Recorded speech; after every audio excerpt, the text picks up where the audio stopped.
What's up, guys? If you're like me, or like I used to be, you probably want to know more about the Pino Palladino Custom Shop Signature Bass, the P-Bass. This bass is extremely overpriced. Everyone agrees on top bass. Everyone agrees everywhere else. I agree. So you have to be like a lawyer like me, or have money, or be a professional to make it worth spending this much money on a bass. But I'm going to tell you some things about it today, and I really do think that it kind of justifies the price. It's not really, maybe a little less, like $4,000. I paid $5,500 for mine. By the way, here it is. Beauty. Beauteous Maximus. The back has this worn, buckle rash thing that I would hate that on my own bass, but on this it's cool. Right? So there it is. And actually, you wouldn't know this because they have the same color silks, but this bass is strung with Labella Deep Talking Bass 760 FL. Okay, this is the Sean Hurley strings. And I think that's going to be important if I play a few notes, because it sounds very different than the TI flats that came on this. And I'm just one of those guys where the TI flats that came on this are too noodly for me. That's what everyone talks about and says, and that's just the way it was. I like a higher tension string. I don't want cables, but I want something that fights back. TIs were like really not fighting back at all. And in a way, I was probably playing better with them than I play with these, but it just didn't feel right. I couldn't make it work. So if you love TI flats, you're gonna love that about this bass. If you don't love TI flats, I think that you're gonna wanna take them off and put something else on. And keep in mind, as part of my review, as I just go stream of consciousness, I'm sorry I'm getting interrupted by texts and stuff, this is a vintage style bass, so it has the truss rod adjustment, is very hard to sort of access, and there's only a little tiny area there. Everyone's of a different school of thought on this, okay? I got a tool that is easy to find online, and it's a tool that, it's got a name. I'll look it up while we do this, hopefully, but it's a cheat tool, or I'll put it in the comments. And it slides into the area that is available without taking off the neck. And then with a little bit of bend to the neck, if you sort of pull back on it a little bit, it gives you enough to turn the nut without having to even loosen the neck at all. The only thing that I have found to be a negative is that if there's still resistance, which there's gonna be when you're tightening a neck to put on labellas, for example, it did sort of, dent a little bit the slot of the nut, but not enough to matter, or it's more visual. It's not about functionality. It still works fine, but I'm sure if I used a bigger screwdriver and I took the whole neck off, then I wouldn't have had that issue. And I think it's important to mention that I don't want to do that, because even though it doesn't strip the threads of the screw, I have a couple basses in my collection where I've never taken the neck off since the day I got it. And that's how I wish it was with every single one of my basses. And it's not with my best, like my Sadowskis, the necks have been off those things several times. But man, when it stays on, I don't know, I think there's some special sauce in that. And just keep those bolts tight like Roger Sadowski would tell you to do. All right, but anyways, back to the bass. This bass is, despite being overpriced, really, really badass. Actually, even despite, and I know some of you guys, for this is gonna be unacceptable for the price. It's just not possible, right? But there is actually, and I don't know if I'll be able to show it, but where the body meets the neck, the neck pocket isn't even really that great. For a custom shop instrument, I would expect it to be better. And, it certainly would be better on most $5,000 instruments, and it would be better on some Fenders right out of the factory, right? But do I really care about that? Not that much, because Billy Sheehan, was I showing you the wrong side? No, I'm showing you the right side. Because Billy Sheehan used to have a neck that flopped around on his, wife bass, and that worked for him. So I don't really care as long as it's stable. And I gotta tell you, this neck is really stable, really stable. Why? I think because I read varying things about this, but it's quarter sawn maple. Absolutely gorgeous quarter sawn maple. I don't know if you're gonna be able to see that. Here, maybe on the front, you can see it better. Quarter sawn maple. It's got the relicking makes it so that it's satin in here basically, because it's all worn off. And then on the very ends, you can feel where it would have been all lacquered, like on the original instrument. Just so you know, for me, that feels just like a satin instrument, like getting a Lakeland or something where it has that smooth, satiny feel on the back. That is what this feels like on the back with the C-shaped 60s Fender neck, right? But it is probably more comfortable this way. And that's important, right? Because they're doing it to relic it so that it matches the original instrument. But if we're being honest with ourselves, it feels better when it's like that. And so this is one, I don't even really care if it's relic. I kind of wanted a 60s P bass that was like the one you'd buy out of a box in the 60s more than this.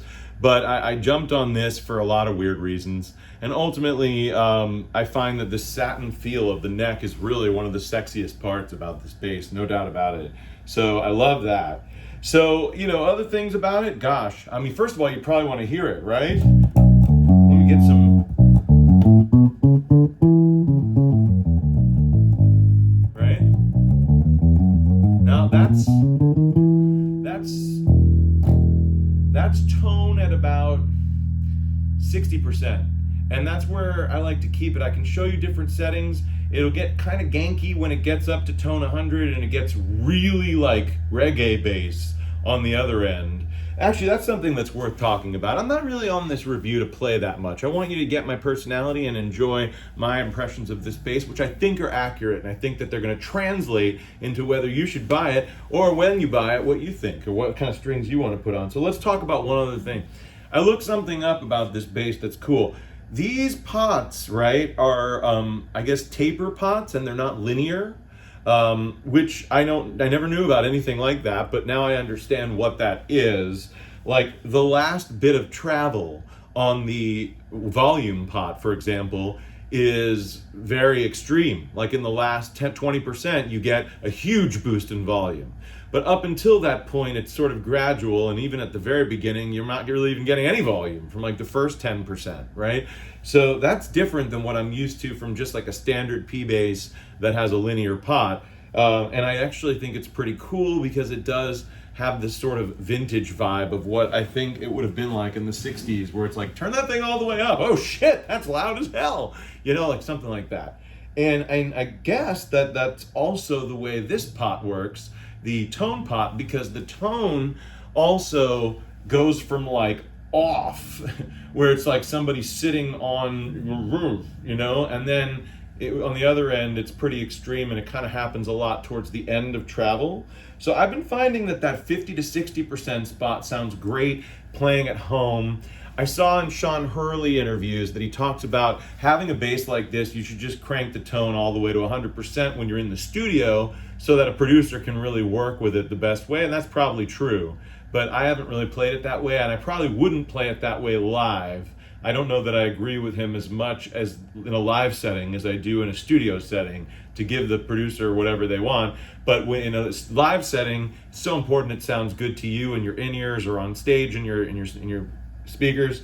And so I would want it to sound the way I want, and they'll mix it as good as they are. And let's face it, most sound guys stink, and they just put the bass at some level and they don't really mix it at all. So you might as well sort of make it blend the way you think it should blend. But anyways, gosh, so that's the pots, right? Let me think about some other pros and cons. Here's a pro that you probably haven't thought about this bass, and I think this is really important. This vintage bridge, okay? This is cool as hell for a bunch of reasons. I think that if you're okay with a non-high mass bridge, that these Fender vintage bridges have some really cool benefits to them that I really, really like, okay? First of all, I didn't have a lot of actually I do have a Mustang, but these little simple flathead screwdriver screw holes, or screw threads there on the front, are actually a very easy way to adjust your action and kind of even have an eyeball on what you've done and how to take it back if you want to change it, because you can see the direction of the screw head. So it's like, I'm going to turn that one a quarter, I'll turn that one a quarter. You know what it looked like before, so you know what it would look like back. When I was fine-tuning, finding the right action in this bass, I found it really easy to go a little too far in each direction and then correct and sort of fine-tune. I don't find that with the Hex ones, I don't always see how much I moved it. I can sort of feel it, but it's not quite as precise. So this is really cool. Also, they aged this one, I guess by putting it in some kind of solution or acid, or I don't know what they did, but it actually makes it tighter. It's less rattly than you might get from a brand spanking new one that hasn't been aged. That's something really interesting I was thinking about, like this bridge, if it was brand spanking new, might have, more play. It's almost like the rust or whatever they've done to this has tightened it all up a little bit. Screws are all nice and tight. I'm not getting any rattles out of there. You can slap it and you can, that's like we players, I like play a few notes poorly like that, because I'm just sloppy, and I think, oh God, now they're going to think I'm a terrible bass player with this expensive bass. Why do we care so much about what other people think? I don't know. Anyways, and I'm not terrible, actually. I'm quite good, but it's just you have to see it in context. I like to have a pocket, but like, let me give you an example. For example, if I was going to play For Once in My Life by James Jamerson, it's like,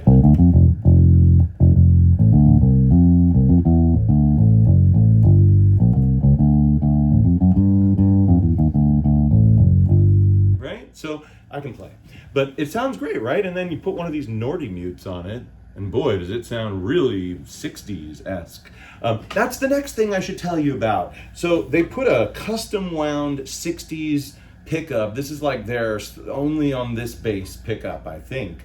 I don't know if it's on these new 60s Road Warns or some of the other 60 Ventera ones I've been seeing, but this is a 62 or whatever, that year. This is the best replica they could possibly come up with how the pickups originally was, or how they were.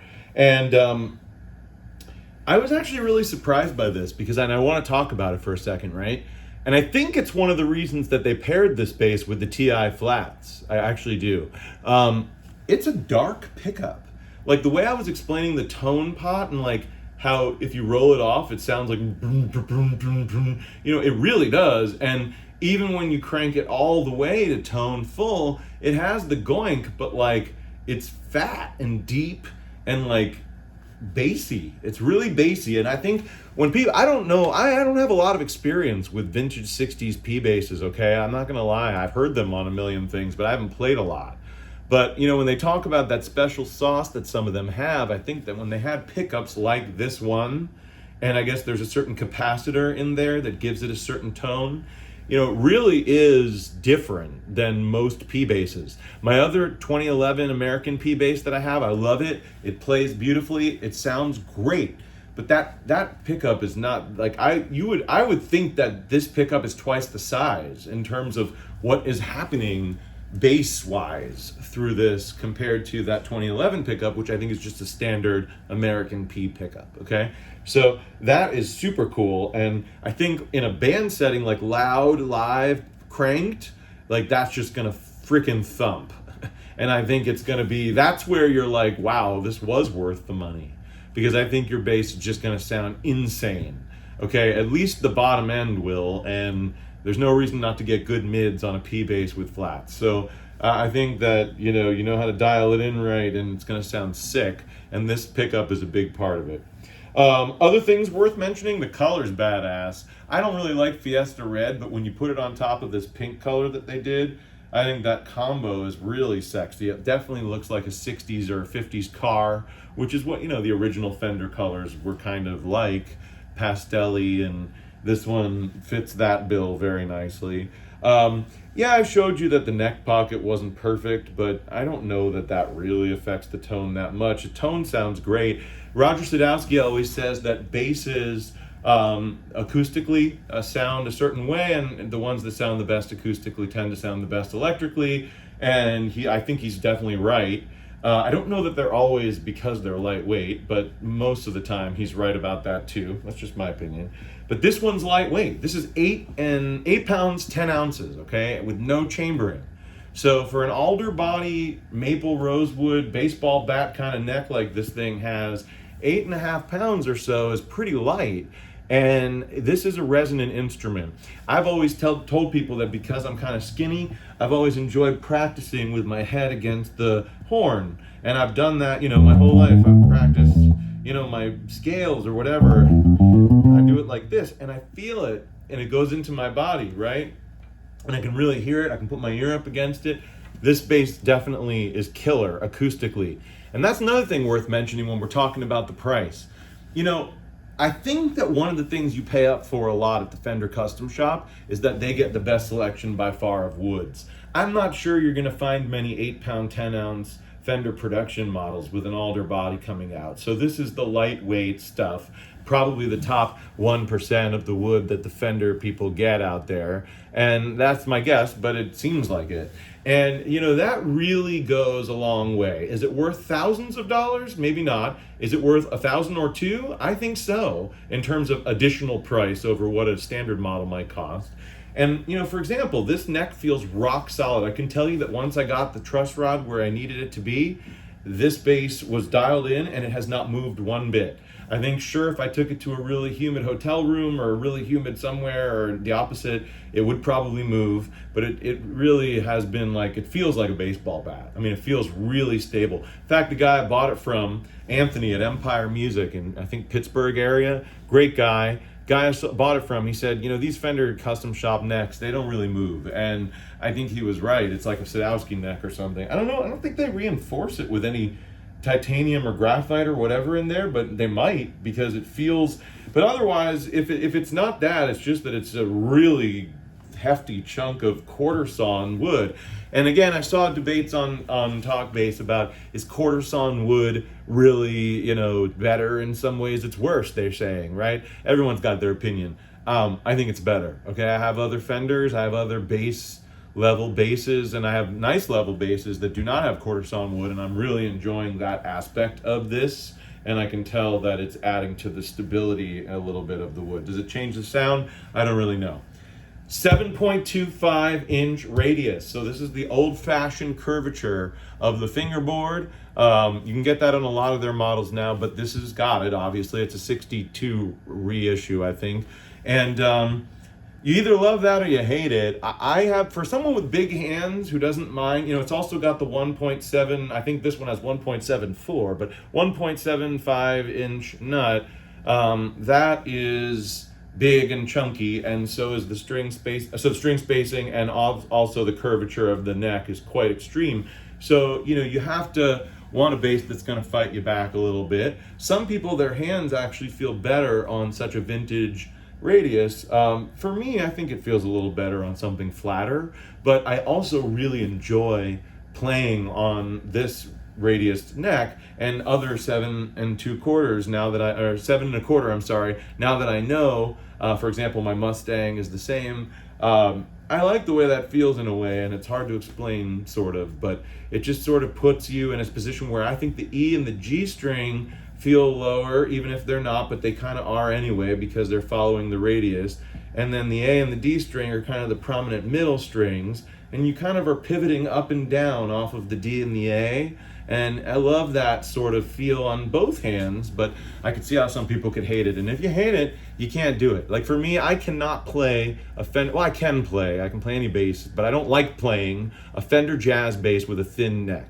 I've got a Geddy Lee Japan, and it's, the thinnest ever Fender J bass neck you'll ever see. And I gotta tell you, it feels like a toy, and I don't like it. And it's fast, but it just feels weird, and the nut width is way too thin. Not my thing.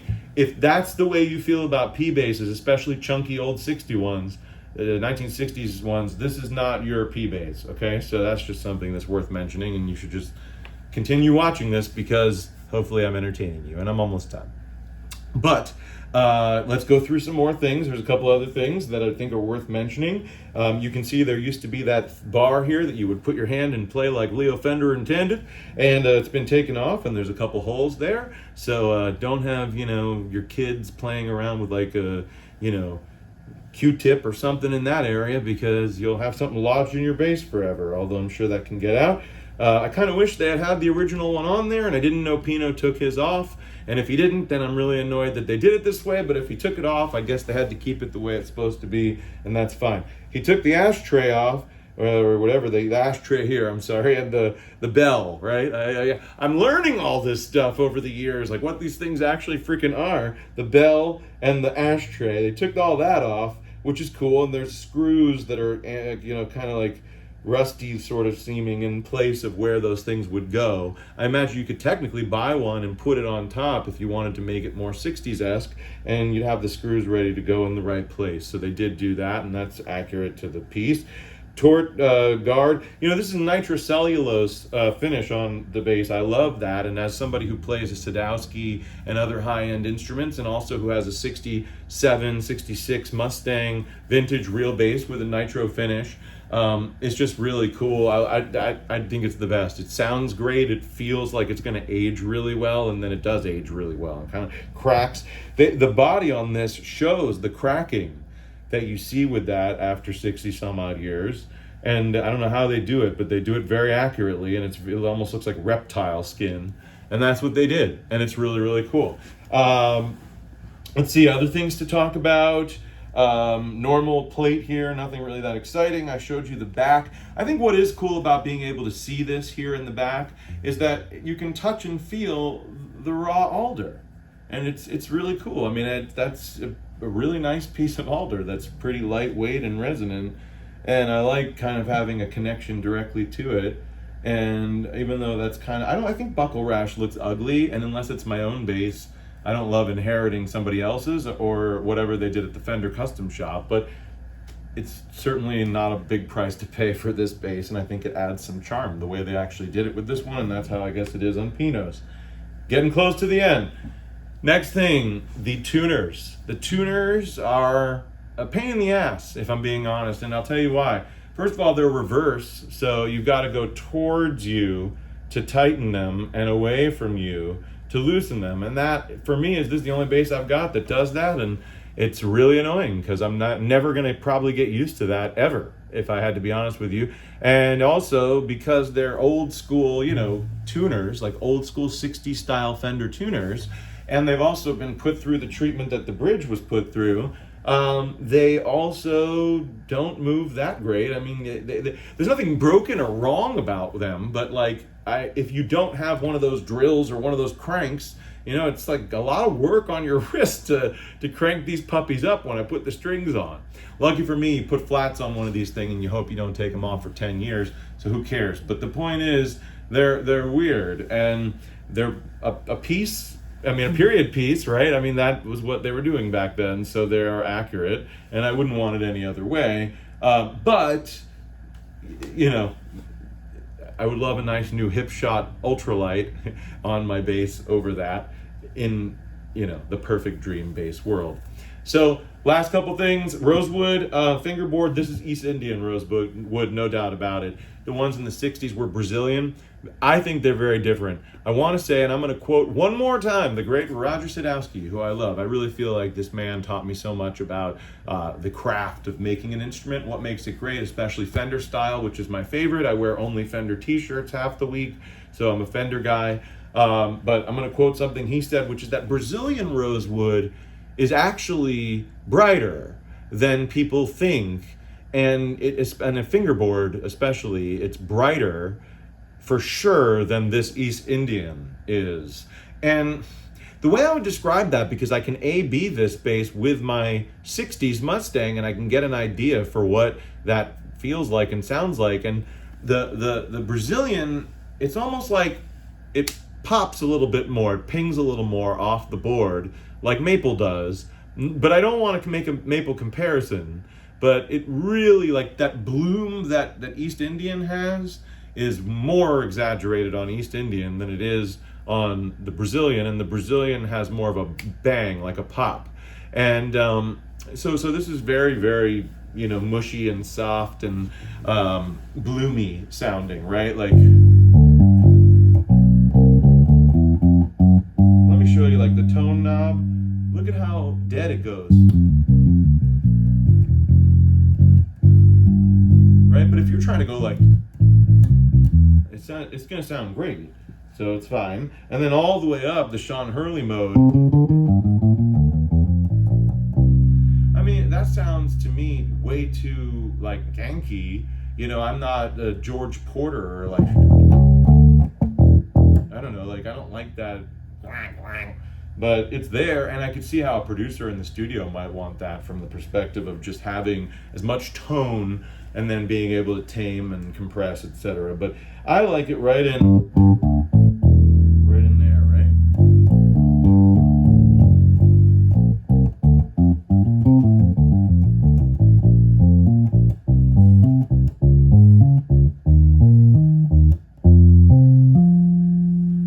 So those of you who are thinking to yourself, you didn't play but, I don't know, a minute of this 25-minute video, you're 100% right. It's a tragedy. And hopefully the little bits that I did, you got the picture. I don't know. I mean, I'm going to post plenty of other videos of myself playing this bass to other songs, and hopefully that'll give you the idea, right? I'm going to do a For Once in My Life is coming real soon. So if you like my channel, stick around. You'll hear this bass in context a lot better. There's nothing I'm going to be able to play for you in my little office here that's going to give you the full picture of what this thing is like in a band mix, right? I mean, I will play a few more things if you must, right? Like...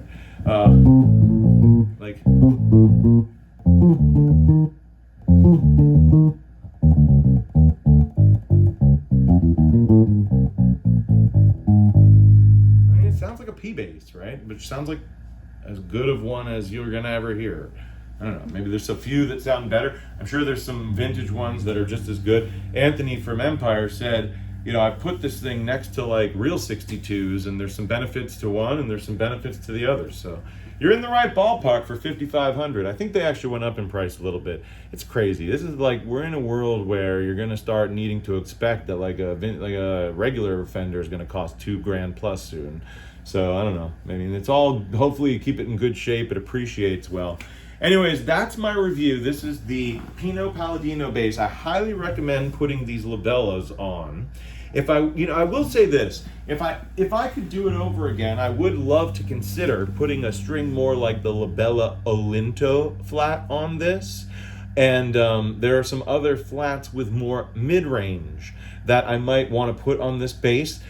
So that was going what I was saying earlier, back to the TIs that are on this bass. If anyone who's played TIs, you know that they really sound like just mids.com.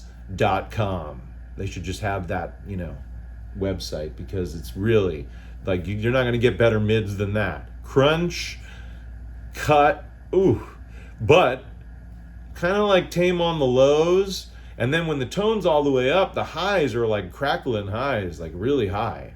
Or at least the high mids, and it sounds kind of yucky. So, but the reason I think they put those strings on this bass is not only because Pino at the time didn't have his own $80 or $90 strings yet, but also, and I'm sure he likes them, but he also probably knows that they are a good pairing for this bass, because that bassy pickup, that depth, and then of course the alder, rosewood, you know, low mid punch that doesn't have a lot of highs, that works great with a MIDI string. And these labellas, they have a little bit of a mid scoop. They're well bumped in the low mids, but in that mid to high mid range, they really are scooped out. And so they have a certain thing going on that might not cut enough depending on what band you're playing in. So I think a bass like this would really benefit from a mid present string, and I have played the Olinto flats, and they basically are like the Deep Talkins, different tension, a little bit looser, but they have more mids. They have a more like every frequency is accounted for vibe, instead of more ups and downs sort of that these have. So the Olintos are a really cool string, but they are weird that they have an 80 gauge A string and the rest is 47, 67, 107. It's like, it looks like a big fat set of strings, but the A string is so small. But don't let that scare you away, because somebody once told me, I think that's where the magic is in this set, and they might be right. And Labella doesn't fuck around. I mean, I don't know how to say it any other way. So the Lintos are badass, and any other strings that people recommend online or anywhere that have more mid presence maybe than the Deep Talkins is worth checking out. But you'll never go wrong with a P bass, a 60s P bass with Deep Talkin flats. That's the James Jamerson, the Bob Babbitt, the Karaoke formula. It worked for them. It's going to work for you. It works for me. and it is the shit. All right, guys, it's 30 minutes. It's long enough to have my personality in this bass review. Have a great rest of your life, because you may never see me again, or you might see me soon. Bye.